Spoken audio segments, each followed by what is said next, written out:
What's going on, everybody? Welcome back to another video on the Tanner Martin Outdoors YouTube channel. Now, if you are new, make sure you hit the subscribe button and the little notification bell. That way you won't miss out on any of the new videos. When they come out, you'll get notified every single time a new video posts. Now today, this has been a video that's been kind of requested. There's a couple people that were like, Tanner, we want you to do a video on Geist Reservoir offshore fishing. Give us some tips. What can we do to go out there and catch fish offshore in the summertime? And that's what I'm gonna be giving you guys today. You know, us anglers, we're not trained. You know, our angler instincts aren't there to go fish offshore. It's not something where you go down the bank and you like flip next to this piece of this wood, flip next to this piece of grass, skip under this dock, where you're fishing stuff that looks good. Becoming an offshore fisherman, it takes time, it takes effort, and you gotta spend time out there learning the lake, learning how the fish react to different weather conditions. You know, just learning the spots in general is, you know, half the battle. It can be very difficult to learn how to fish offshore, so hopefully some tips I give you guys today will be able to put some more fish in your boat. And like I said, by no means am I the best offshore fisherman on Geist Reservoir. That's not even a chance. I wouldn't even consider myself a great offshore fisherman yet. I'm still learning. The past couple years I've been really fortunate and really put the time in to try and learn some offshore fishing. So I'm still learning just like all of you. And I'm just gonna give you guys the tips that I think work and what works well for me. And if you guys have tips that work well for you and you want to share them, leave them down in the comment section. Normally when you pull up to an offshore spot, you know, you want to try and get those fish to react first. You found the spot, you idled over it, you know there's fish down there, you know they're set up right, hopefully they're set up on the bottom, and that's when you can pick up things like a crankbait to get bit. Now, some of my favorite crankbaits for Geist Reservoir is just a good old Strike King XD crankbait. This here's a 5XD. I'll throw this in some, you know, your in-between depths because it's not a real deep diver. I would consider the 5XD almost like a medium diver, honestly. It's not deep, but it definitely gets down there. And now some of my other favorite crankbaits for those medium depths are the Berkley dredgers. As you can see here, this 5XD goes down to about 12 foot. In the Berkley dredger, that's the exact same size, it goes down to about 17 and a half. So that's the one cool thing about the Berkley dredgers. It's almost like finesse cranking, because this is a 6XD and this is a Berkley dredger that goes the same depth. And you can see if you put them, how can I do this? If you put them next to each other, you can definitely see that this one is quite a bit smaller. So some of my favorite crankbaits, you know, I just try and match the crankbait to the depth I'm fishing. And you know, if you're in 13 to 14 foot of water, you don't want to go with a 12 or 13 foot diver. You want to go above the depth that you're trying to get down to. So if you're in 13 to 14 foot of water, that's when you're going to go with your crankbaits that go 16 foot, 15 foot. You want to go a little bit further. You want your crankbait to be able to go a little bit deeper than what the water you're fishing, just to make sure you're making contact with that bottom at all time. Berkley dredgers, I like the 5, 6, and 8 XDs on Geist. And I also, when that fishing kind of gets tough in that later summer, and you know they've seen the big 8 XD come by, or the big 6 XD come by, or a bunch of Berkley dredgers have came by, that's when I will go and pick up your DT crankbaits, which is a finesse cranking application pretty much. It's still a reaction bite, but you consider it finesse cranking because it's not some loud, big, bulky bait. It's balsa, so it has a tighter wobble. So say you have an 8XD that's gonna move this much. You take a DT16, it's gonna move this much. And it's just gonna kind of pressure those finessey fish, those kind of eerie fish into biting. Those are the crankbaits I like. Now, some of my favorite colors. In the Berkley dredgers, I like the chameleon color. I like the Irish gold color. I really like the chartreuse sides blue back. I believe in the Berkley dredger it's called powder blue back, and then in the Strike King series I think it's just called blue back or chartreuse blue back. I like that color a lot. In the Rapala crankbaits, the Caribbean shad. A couple other crankbait colors I like to go to when the water's just a little bit clear, and especially when I'm cranking the DT crankbaits, I like the Helensky shad and I believe this one's the Pearl Gray Shiner. These are both DT16s. If I'm really cranking deep stuff, you guys have seen me catch some fish on some 8XDs this year. I like to go with the big citrus shads, or the one I got rigged up on this rod right here is the Chartreuse Sides Blueback in the 8XD.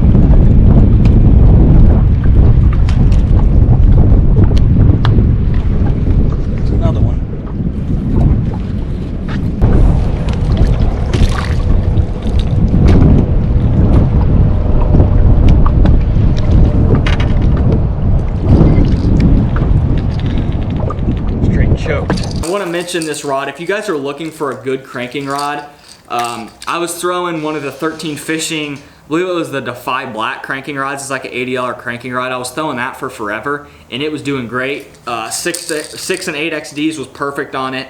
But when you went to try to go that 10 XD, which you don't get to throw that often, but when you do, it's not the best. So I picked up this cranking rod right here. My buddy Mike Foster actually turned me onto these last year. I threw his last year a little bit, and finally this year I was like, I gotta get one. This is the Dixie Custom Rods. This is a 710 all glass cranking rod, and as you can see all the way down here to the first guide, it's got that flex in it. So that's really gonna allow you to load this crankbait up, sling it a long ways, but also when you get those fish hooked, it's gonna make sure that they get all the hooks in their mouth, and when they're fighting, they're coming up and jumping, or they make a surge, the rod's gonna take that brunt force of that, and you're not gonna lose as many fish. And it's honestly just an awesome cranking rod.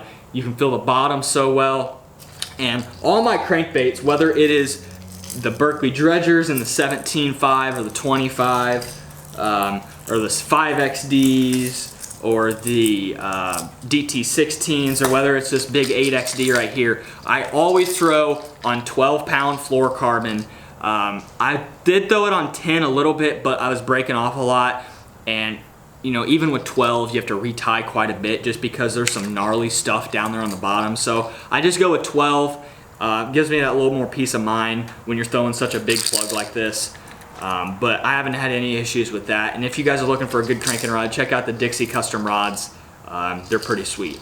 Now, another way I like to trigger those fish into biting on those offshore schools is to throw something like this little swim bait here. This is a little 1/2 ounce jig head with just a little 4 or 5 inch swim bait. This here's a Kitech. A lot of times I'll throw the big hand pour swim baits, or you can even throw a scrounger head. I didn't have any of those to show you. I ran out of them, but basically it's just a swim bait head with like a chatterbait lip. It's just got a bill on it, and instead of the swim bait just coming at you and the tail kicking, that scrounger head is gonna make that swim bait roll back and forth, side to side, and wobble like a crankbait. So if those fish are on the bottom and maybe you've thrown a big crankbait by them and they, you caught a few and then they kind of shut down, pick up a little swim bait. It's a little finesse way to catch some fish. And it's also a great way to catch fish, in grass. I like to throw it on the edge of a grass line, and those fish will come out of that grass chasing that bait, and you can catch some pretty big fish throwing a little finesse swim bait. And just get yourself a 1/2 ounce jig head with a little 4 or 5 inch. You can even go up to a 6 or 7 if you want swim bait, and just throw it out there, let it sink all the way to the bottom, and then just crawl it back on the bottom, trying to maintain bottom contact the entire time. Now, once I've kind of gone through that rotation and thrown some of the deep crankbaits or the swim baits, now, you caught a couple fish, hopefully, or maybe they weren't, quite acting right. You couldn't get them to bite. Now you want to slow down and pick up something like a football jig or like a big worm. Most of the time, I'm going to be throwing a 1/2 ounce jig if I'm anywhere between 10 and 18 foot. And you can even throw it in 20 foot. You just got to let it sink a little bit. If you're in 20 plus, you might want to pick up that 3/4 ounce just so it can get down there and maintain bottom contact. It's not so much of how long it takes to fall to get to the bottom. It's maintaining bottom contact the entire time you're pulling it back. A couple different jigs I like to throw. This one here is just like a little Alabama crawl. It's got a lot of orange in it. This color's good in the springtime, late spring, early summer, when the fish are just pulling out offshore, when that grass is just getting up. They seem to like that orange crawl a whole lot better. And then, you know, late summer, I like to pick up colors that, you know, people might not throw very often. This one here is just a PB&J color with a plum trailer. As you can see, that head has been beat up on some shell beds. I like to throw that one a lot. And then this one, I don't even know what they call this. It's like I really don't even know. It's got some greens, it's got some oranges. That's another football jig I like to throw. And you know, there's a couple colors that I do throw that I'm gonna try and keep into the hip pocket because you know, not too many people know about them. People refer to them around the lake as the magic jig, but one guy actually told me about it, and out of respect for him, I'm not gonna show it on the video, but I have caught quite a few fish on that color, and if I can't catch them on any of these colors, I'll pick that one up and I can catch fish. So you just gotta kind of experiment. Now for trailers for these football jigs, there's 3 types of trailers that I like to use. About 90% of the time I'm gonna be throwing a rage crawl. I'll cut the first rib off, right where that first kind of segmented piece is. I'll cut that off and thread it up on there, and that's gonna give you that look right there. Trim your skirt up so that your skirt comes down to right where the claws start, and it's gonna give you that perfect look right there. It's gonna give you a really good looking jig. I like to throw that one, you know, 90% of the time. It's gonna have you know, these legs are gonna really kick. It's gonna displace a lot of water. Those fish are gonna be able to find it. You know, also with that rage crawl, you can hop that jig. You can throw it out there and hop it back, and it's called stroking a jig. You stroke it up off the bottom. Basically, it's gonna be sitting on the bottom, and you're gonna stroke it, and it's just gonna come way up off the bottom and fall down. Those legs, when it comes and falls down, they're gonna kick like crazy, displace a lot of water. It's gonna get you a few extra bites. Now, if those fish are kind of acting a little finessey, and you know, they're not eating it, stroking it, and maybe I'm noticing that they're biting it on the fall, and that Strike King Rage Crawl is gonna fall a little bit slower than other trailers because those legs are gonna be kicking, and it's gonna cause more resistance. So if maybe I'm noticing I'm casting it out there and I'm letting it fall, you cast it out and you know it's taking 15 seconds to get to the bottom, and at 9 seconds your line goes slack. Well, you most likely got a bite. One hit it on the fall. So if they're really kind of hitting it on the fall, or they're wanting that rapid fall rate, that's when I'll pick up a Strike King Rage Menace. It's real slender. It's gonna give you that really good look. I almost won't even trim this down. If anything, I'll just barely cut the top off so it makes it flat, so that it threads up on there really nicely. Just pull the tentacles apart, and it's gonna give you that real slender looking jig. You can throw that out there. It's gonna have a faster fall rate.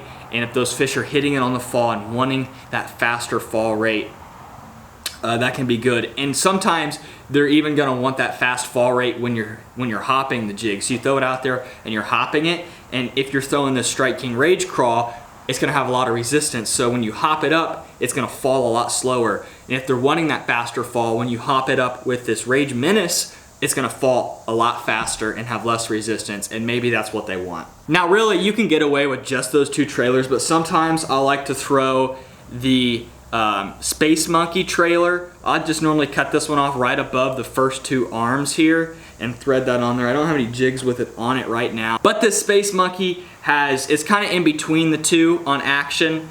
It's more of like a creature bait, so it's gonna add more bulk to your jig. If those fish are wanting a bigger meal, that's when you pick up that Space Monkey. Now sometimes, if they're not wanting a football jig, sometimes you gotta go and pick up the big old worm. A lot of times in the late summer, a big 10-inch ribbon tail worm is a really good way to get a big bite. There's a lot of ways that you can fish a big worm. You could fish it Texas rigged like this one is here, just put a little TMO tungsten weight on it. This year I kind of been toying around with a big ribbon tail worm on a Tokyo rig. If you guys don't know what that is, basically the weight hangs free kind of on this like stem below the hook.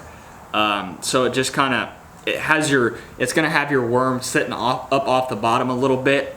I've been playing around with that a little bit. It's been coming through the grass really well, and that's really why I like it. They designed this Tokyo rig for punching, so it comes through grass really well. That's kind of just a different look. Not very many people may be throwing that I've been testing out a little bit. I was just throwing this on a 1/2 ounce tungsten weight. You just slide your weight over that little stem there, kind of turn the bottom of the stem up so your weight doesn't come off. And that's a cool way to fish your ribbon tail worm. And then another way is to just take a mag trick worm. I love a mag trick worm. I'll even Texas rig a mag trick worm. But one of my favorite ways to fish a mag trick worm is just on a big stand-up shaky head. This is a 5/8 ounce stand-up shaky head. It's gonna stand up on the bottom, so your worm's just gonna be up here dangling behind it.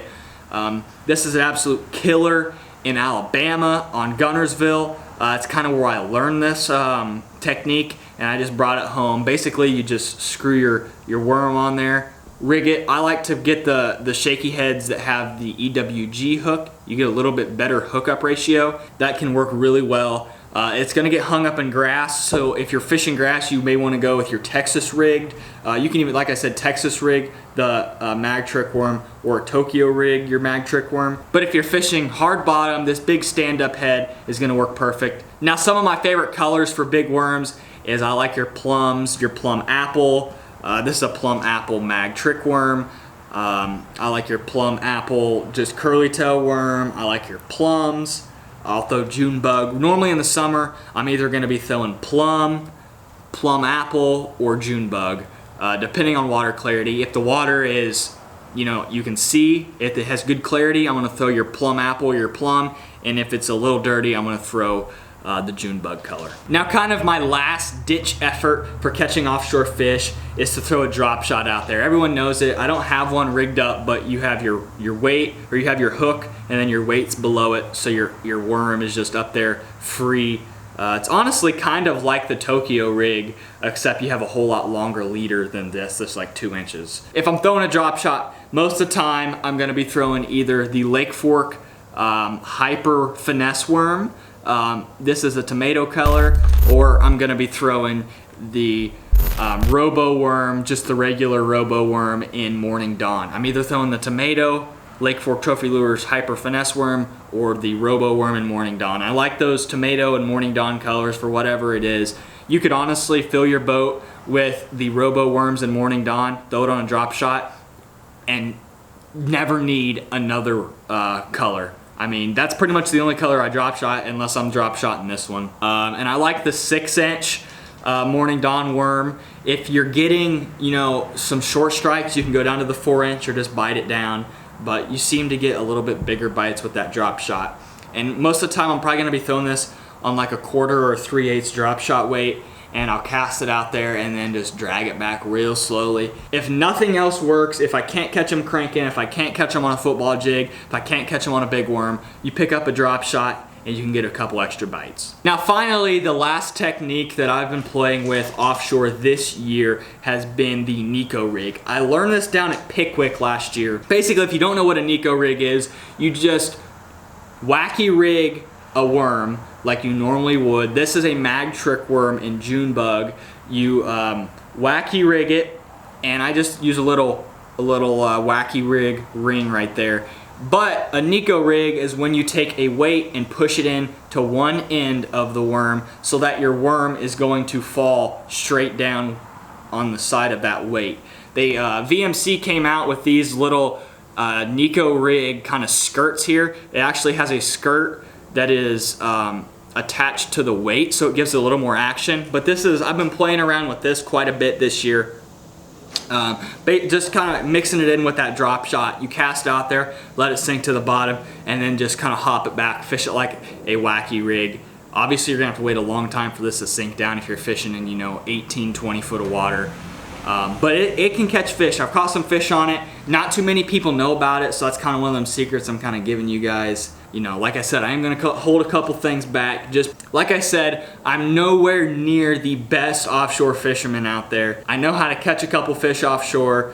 I'm learning just like everybody else. And that's the cool thing about fishing. And the cool thing about YouTube is I can teach you guys, and you guys can also teach me in the comments on what I do wrong. If you guys want to see any more videos about, my thoughts on certain ways of fishing, or you guys want to know, what do I like to do for topwater fishing, or how do I approach skipping docks, or whatever it is, let me know down in the comments, and I'd be more than happy to do a video on it. Make sure you share it with some of your friends so we can grow the channel bigger. Like I said, if you're new to the channel, hit the subscribe button and the little notification bell so that way you don't miss out on any of the new videos. If you guys want to check out any of my tungsten weights to put on your Tokyo rig or to put on your Texas rig, you can check it out. Website's linked down below, or you can go to TannerMartinOutdoors.com and check it out.